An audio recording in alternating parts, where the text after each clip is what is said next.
travail, moi, c'était aussi dérangeant. C'est plate, l'histoire. Qu'est-ce que t'aimes, toi, là-dedans? Ben, les histoires, les vraies, là, moi, ça m'a toujours passionné. Puis si ça nous montre de où on vient, là, ça peut nous aider à savoir où on s'en va. Ah, j'ai pas besoin de ça, moi.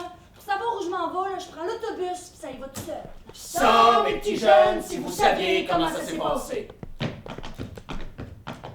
Envoyez mes bons amis, embarquez sur mon jouet gris. Comment est-ce que l'Amérique française est née? On va vous le compter, puis ça va rouler. Hihou! En étirant son regard sur tout ce qui l'entoure dans le nouveau monde. Quartier trouve pas des bateaux de plaisance puis une piste cyclable comme il y a aujourd'hui dans ce coin-là. Là. Non, non, non, non, non. Il fait la rencontre d'environ 500 Iroquois qui vivent à cet endroit-là dans des maisons longues depuis déjà plusieurs siècles. On a un peu plus de temps qu'il en faut pour crier Castor. Champlain traverse l'océan puis fonde Québec. L'Amérique française vient de naître. Les colons, là?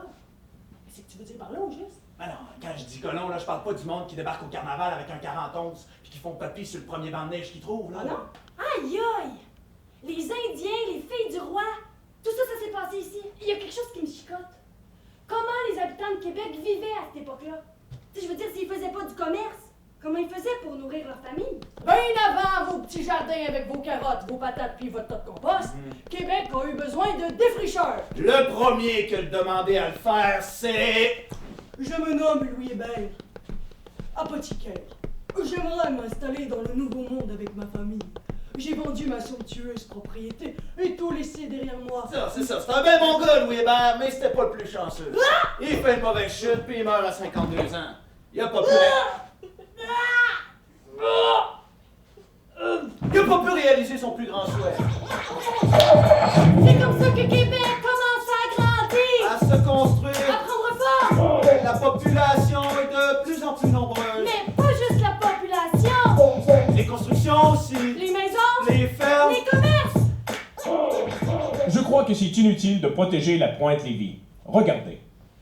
La citadelle est ici, et c'est l'endroit le mieux protégé et défendu de la ville. Oui, j'en conviens, oui. Là, le majestueux fleuve Saint-Laurent qui sépare la citadelle de la Pointe-Lévis. Voyez cette distance. Selon moi, bombarder la ville de Québec à partir de ce point est tout simplement impossible. Les Anglais viennent de prendre possession de la Pointe-Lévis puis de la Pointe-des-Pères, puis de là, pendant plus de 2 mois, ils bombardent la ville qui tombe en ruine. Cassez-vous! On me tire dessus! Que ben du monde, c'est plein d'Abraham. Puis c'est pas parce que c'est le festival d'été. Bienvenue dans le régime britannique. La Nouvelle-France n'existe plus.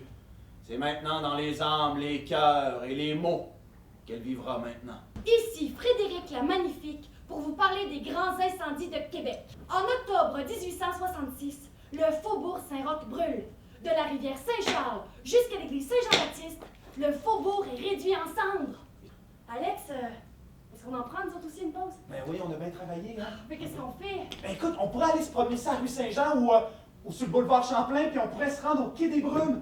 Puis ce soir, on va voir le moulin à images. Mais là, on pourrait danser? Hey, non! Je te jure, Ça va pas.